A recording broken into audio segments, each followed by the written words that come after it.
Here are the top stories for today, August 16, 2021. The government has repatriated over 30 Filipinos in Afghanistan.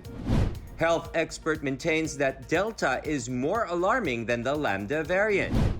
Manila Mayor Isko Moreno is in stable condition. And rewards continue to pour in for 1996 Olympic medalist Onyok Velasco.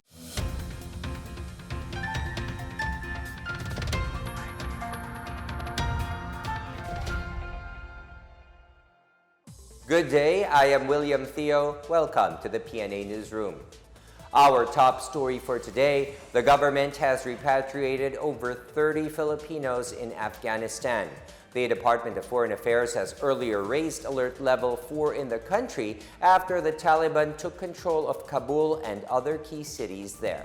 Afghanistan naman po, gumawa na ng arrangements ang DFA para sa repatriation ng mga natitira pang Pilipino na nasa Kabul, Afghanistan. Nasa 32 Pilipino ang nailikas po kagabi at ngayon ay nasa Doha na at nag-iintay na kanilang flight pabalik ng Pilipinas. Samantalang mayroong 19 pa po sa ating mga kababayan ang inaasahang aalis na rin.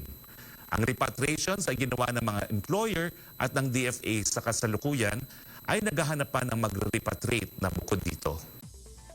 Health experts maintain that the Delta variant is still a primary threat to the country's ongoing fight against the COVID-19 compared to the first case of the Lambda variant.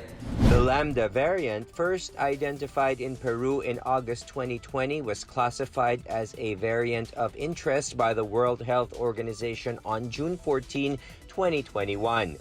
The Department of Health reiterated to the public that strict adherence to the minimum public health standards, strengthen, prevent, detect, isolate, treat, reintegrate strategy, and vaccination is effective regardless of any variant of concern. Kasi ito ay tinatawag na variant of interest. Ibig sabihin, it's a lower level than yung tinatawag na variant of concern katulad ng Delta.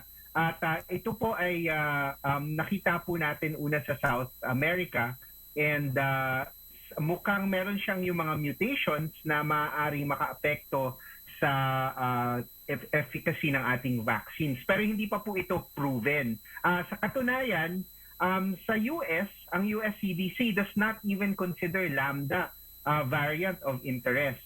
So kailangan lang po talaga natin itong bantayan. Sa akin, mas nakakatakot pa rin talaga ang Delta. Authorities have detected more Delta variant cases in the country. In the latest report of the Department of Health, there are already 182 additional cases of the more transmissible Delta variant of the coronavirus, raising the total to 807. Aside from the Delta variant, the first case of Lambda variant was also detected from a 35-year-old female. She was asymptomatic and tagged as recovered after undergoing the 10-day isolation period. The DOH is currently conducting back-tracing the contacts. The Lambda variant, first identified in Peru in August 2020, was classified as a variant of interest by the World Health Organization. The National Task Force Against COVID-19 has not given the go signal yet to administer COVID-19 booster shots. Task Force Chief Carlito Galvez Jr. said it is because only a small percent of the population have been fully vaccinated. Galvez said that if the government will open the vaccination for COVID-19 booster shots, it would better do it in the first quarter of next year. This, as experts say, that booster shots are more effective after about 9 to 12 months. Galvez also reiterated that the task force will go after vaccine hoppers or those who register for vaccination in different cities to get more than 2 doses. He said vaccine hopping is both illegal and immoral. Meanwhile, PNP Chief Guillermo Eleazar reminded the public not to be greedy as other people are still not getting their first jab. The PNP chief also supports the move of MMDA Chairman Benhur Abalos, urging Metro Manila mayors to come up with ordinances that will impose sanctions on vaccine hoppers. Manila Mayor Isko Moreno is in stable condition after contracting mild COVID-19 disease. Dumagoso was brought at the Santa Ana Hospital after experiencing cough, colds, and body pain. Hospital Director Dr. Grace Padilla said Moreno is currently taking oral antibiotics and vitamin supplements. Meanwhile, Vice Mayor Hani Lacuna, who earlier contracted the virus, is now on her way to recovery. Laguna has been placed again under the enhanced community quarantine until Friday, August 20. Presidential spokesperson Secretary Harry Roque said the decision to implement ECQ in Laguna was reached upon consultation with the province's local government. Laguna was initially placed under ECQ until August 15 and was de-escalated to MECQ from August 16 to 31. However, the IATF-EID has decided to impose ECQ in Laguna anew to curb the further spread of COVID-19 and its other variants. Laguna Governor Ramil Hernandez earlier said COVID-19 cases in the province have already reached the critical level. Ang Provinciano Party List Representative Ronnie Ong asked Congress to expedite the passage of a measure that would create a globally recognized national vaccination passport for Filipinos. This after reports that OFWs were denied entry in Hong Kong because immigration authorities refused to recognize their locally issued vaccination cards. Ong said such an incident should raise the urgency to have an internationally recognized and credible COVID-19 vaccination passport for all fully vaccinated Filipinos. He stressed that the database should have been put together by the Department of Information and Communications Technology as soon as the government started its vaccination program. Meanwhile, Sorsogon Governor Chis Escudero urges the national government to exempt OFWs from paying the 370 pesos fee vaccination certificate or yellow card. In a Twitter post, Escudero said, this should be given free of charge to all vaccinated OFWs as it won't even cost more than 1.5 billion pesos or a measly 2% of what the Department of Health failed to spend last year. Currently, OFWs need to secure an international vaccination certificate or yellow card from the Bureau of Quarantine as proof of full inoculation against COVID-19. OFWs need to pay 300 pesos for the documentation fee and 70 pesos as a convenience fee when they register through the BOQ platform. Still to come, the National Task Force Against COVID-19 aims to acquire 25 to 30 million doses of COVID-19 vaccines monthly. And the Bureau of Internal Revenue files 84 cases against companies with tax liabilities. Details ahead. Keep it here on the PNA Newsroom.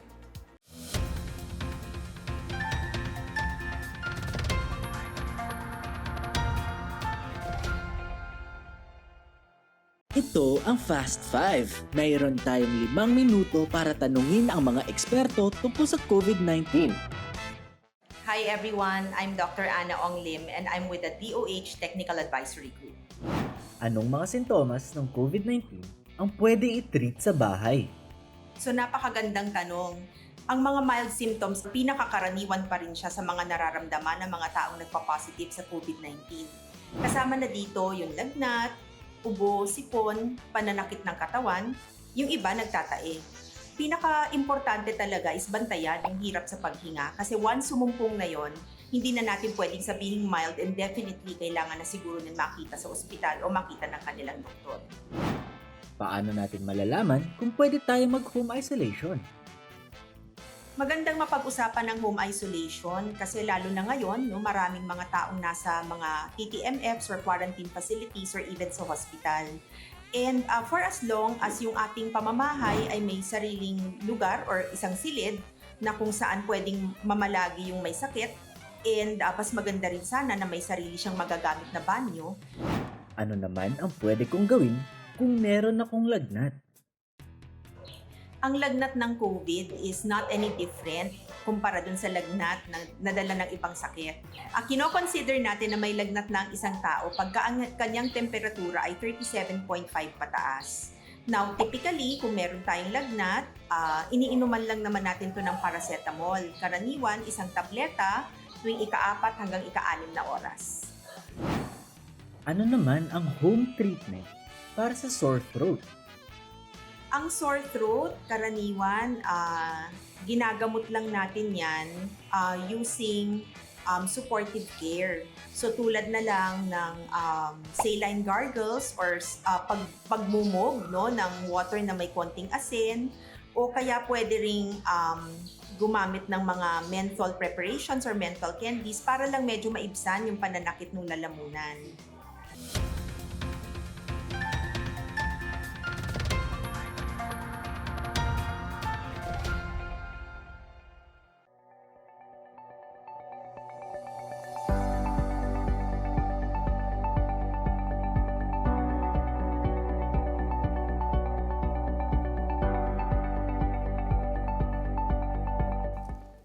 Those who received their first dose of Sputnik V Component 1 will soon receive their second dose of the Sputnik V Component 2. The details from Marita Mawahe.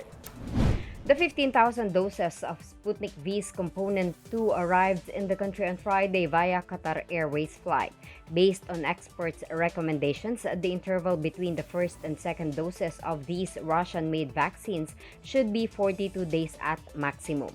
There's no specific date yet as to when the next batch of second doses will arrive, but the government assures that those who received their first Sputnik V shot would get the full protection they need, including using AstraZeneca shots if necessary.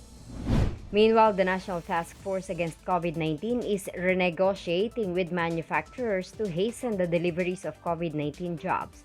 Vaccine Czar and Task Force Chief Implementer Carlito Galvez Jr. said the renegotiation includes the fast-tracking of schedules and increasing the volume of shipments so that the country could meet the monthly requirement of 25 million doses. With the increasing demand for COVID-19 jobs due to a spike in cases, Galvez said the negotiating team will eventually increase the monthly deliveries to up to 30 million doses. For the PNA Newsroom, I'm Marita Muaje.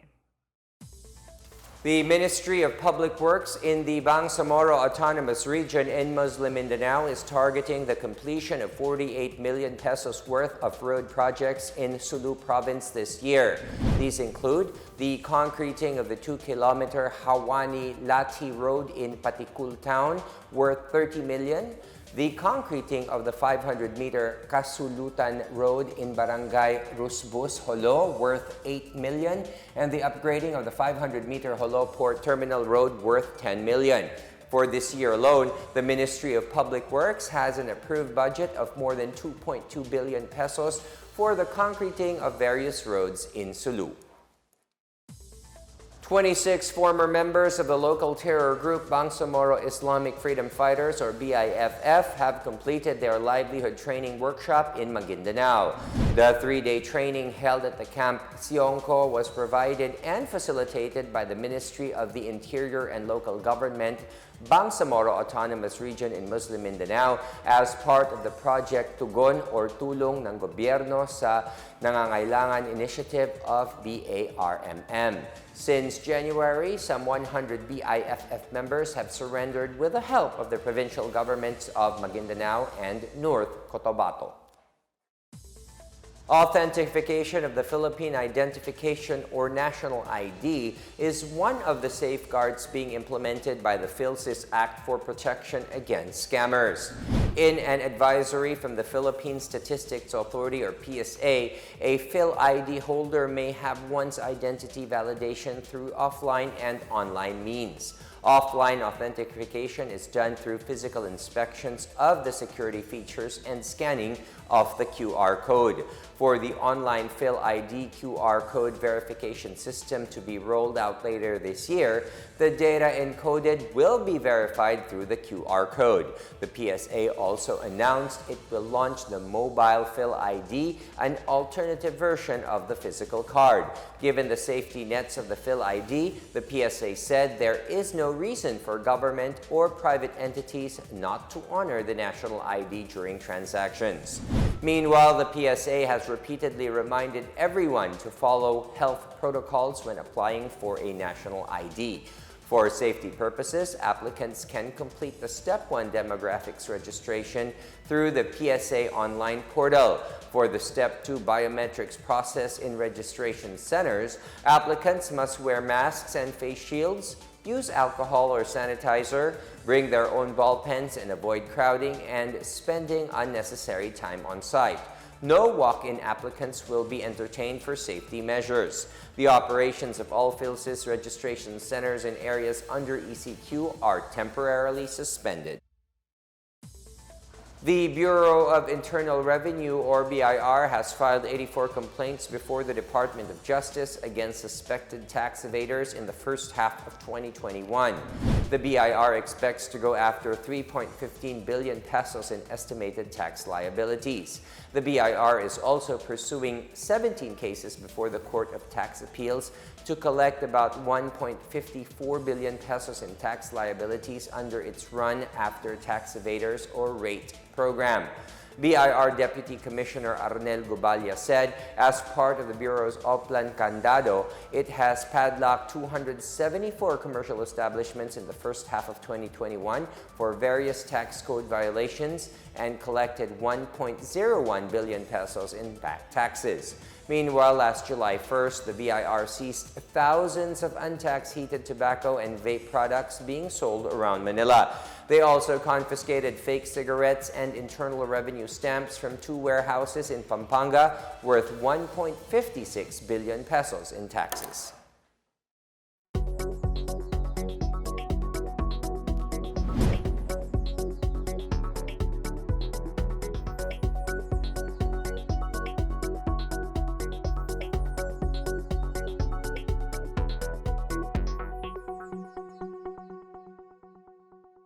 Up next, the Gabriela party list is accused of violating the Constitution by accepting foreign funds. And Atlanta Olympic silver medalist Onyok Velasco receives a chicken franchise as a belated reward. We're back after a quick break. Stay with the PNA Newsroom.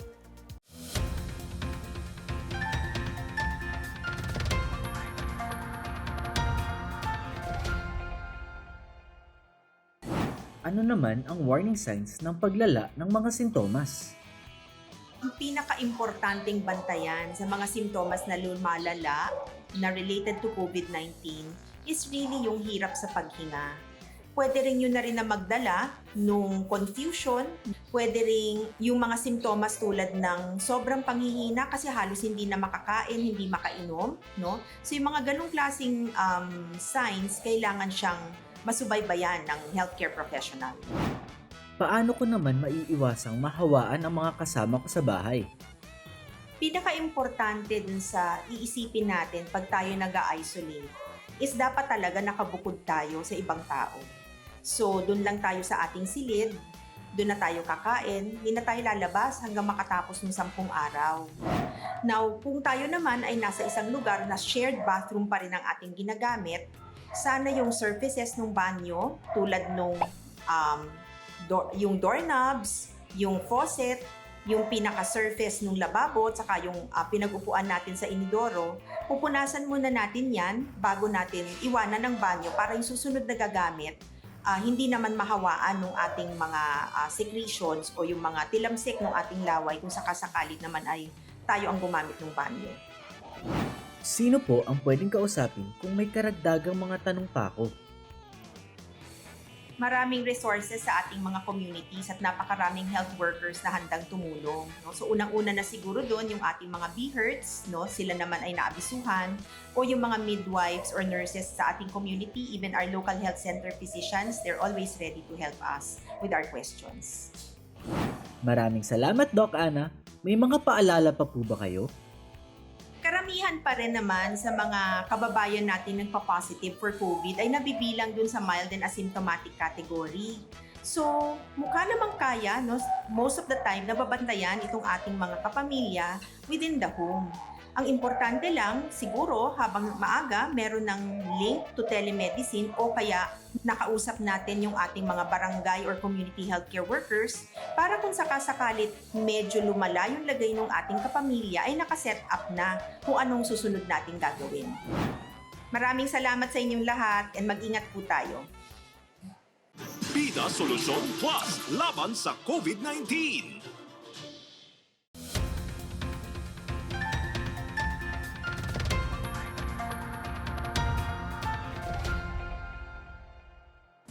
You're still watching the PNA Newsroom. Women's party list group Gabriela has been suspected of receiving financial assistance and support from foreign sources, which is a clear violation of the Philippine Constitution.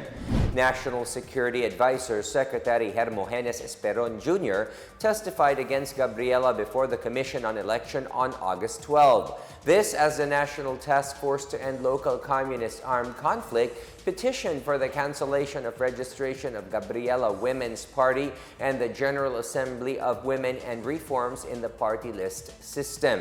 The NTF-LCAC's petition contends that Gabriela is receiving financial assistance from the government of Belgium and its accredited non-government organizations.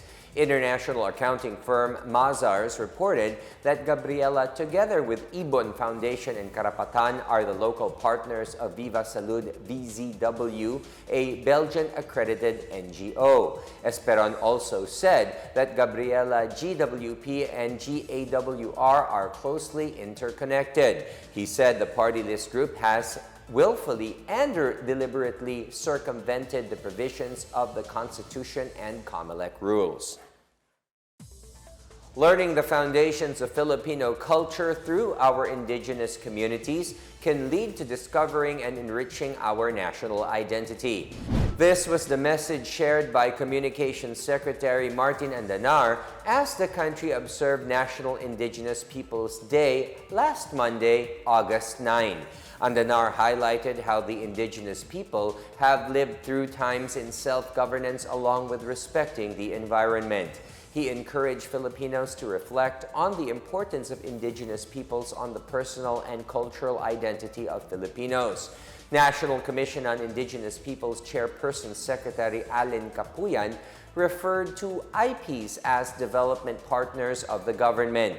He discussed how the communities are encouraged to exercise their rights in their ancestral domains while keeping their doors open for opportunities for development. In our news overseas, United Nations Secretary General Antonio Guterres called on the Taliban and other parties in Afghanistan to exercise the utmost restraint after the group laid claim to the presidential palace.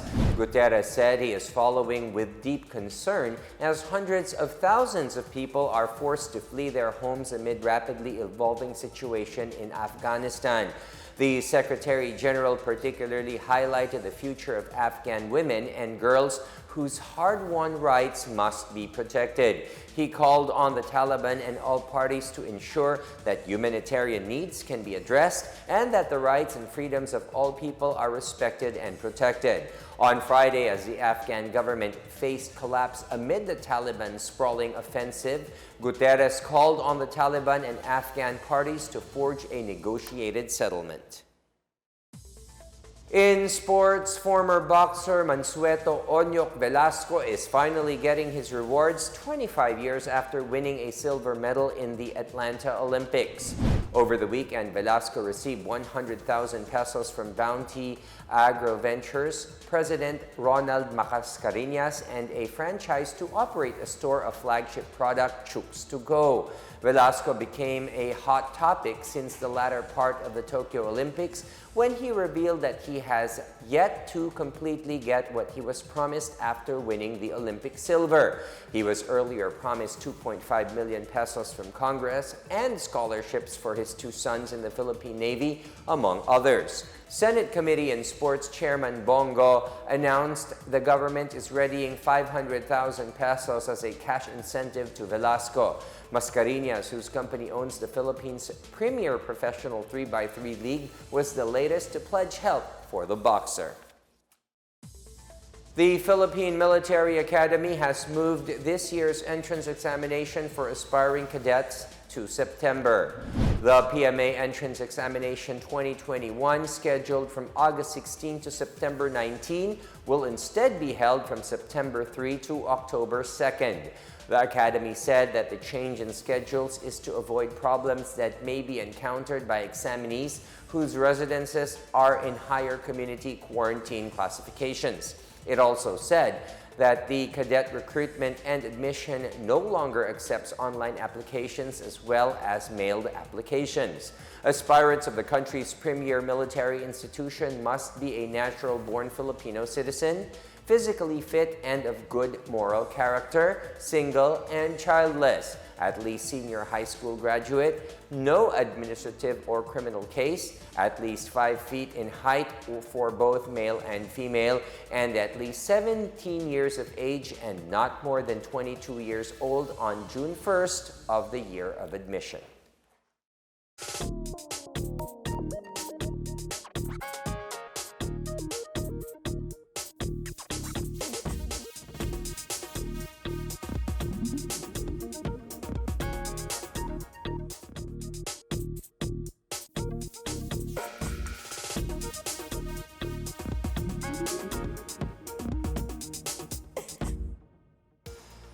Let's take another look at today's biggest stories.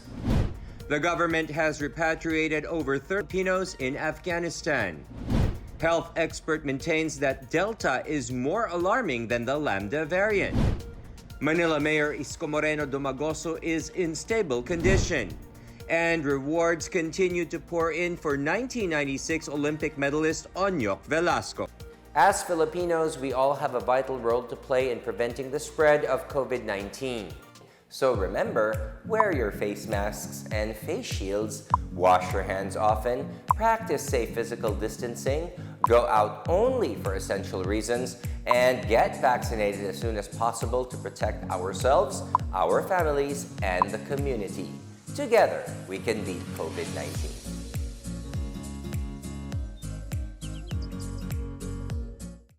Thank you for watching another episode of the PNA Newsroom. For more news content, check our webpage or log on to the Philippine News Agency's Facebook and Twitter accounts. For more stories about the government and how it serves Filipinos, look for these hashtags in all of our social media platforms and websites. We are shown on the pages of the PCOO and its attached agencies. Also, watch us on television on PTV4 and IBC 13. And that's your daily dose of the biggest stories that you need to know. From the PNA Newsroom, we tell stories that inspire change. I am William Theo. Good day.